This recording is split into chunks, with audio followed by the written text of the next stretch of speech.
क्या आपने कभी किसी गांव में मातम का माहौल देखा है, जहां हर घर में सन्नाटा हो, हर आंख में डर हो और हर कोने में कोई छिपा हुआ राज?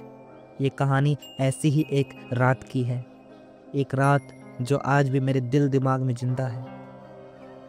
कुछ साल पहले मेरे दोस्त अजय ने मुझे उसके गांव में चलने का न्योता दिया था।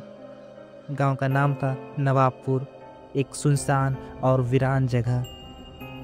जब मैं वहां पहुंचा तो माहौल अजीब सा था।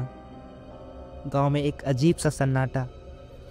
लोग मेरे और अजय के घर से झांक रहे थे, लेकिन कुछ कहते नहीं। अजय ने कहा, तू चिंता मत कर, यहाँ लोग थोड़े अलग हैं। लेकिन मुझे पहले ही एहसास हो गया था, कुछ तो गड़बड़ है।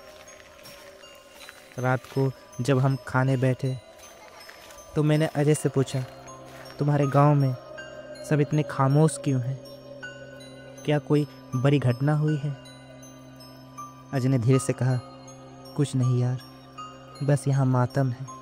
मैंने पूछा, मातम किसका? उसने जवाब दिया, बस गांव का रिवाज है, हर साल ऐसा होता है। उसके आवाज़ में कुछ ऐसा था जो मुझे बेचैन कर रहा था। रात को करीब 1 बजे मेरी आँख खुली। अंधेरे में मैंने देखा कि अजय कमरे में नहीं था। मुझे बाहर से कुछ आवाज़ें सुनाई दी, जैसे किसी की चीखें, और फिर अचानक बस शांत। मैंने खिड़की से बाहर देखा। गांव के लोग सफ़ेद कपड़े पहने किसी पुराने कुआं के पास इकट्ठा थे। उनके हाथों में मसाले थे। मैंने धीरे धीरे नीचे गया।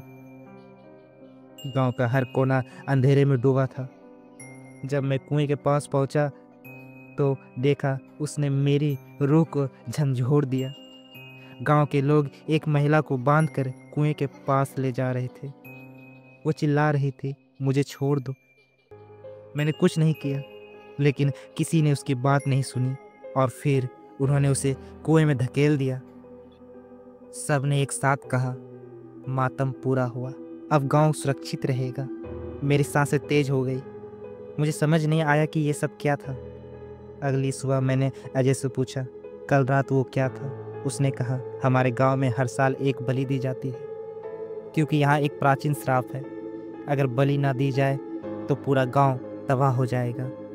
मैंने पूछा, लेकिन वो महिला कौन थी? अजय चुप रहा।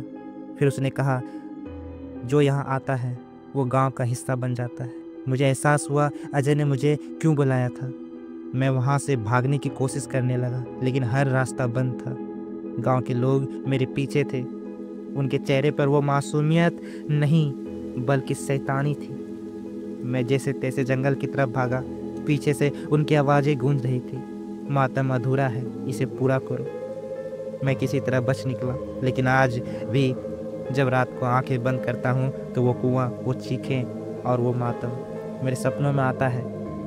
तो अगर आप किसी गांव जाएं और वहाँ मातम का माहौल हो तो संभल कर रहिएगा। हो सकता है अगला नाम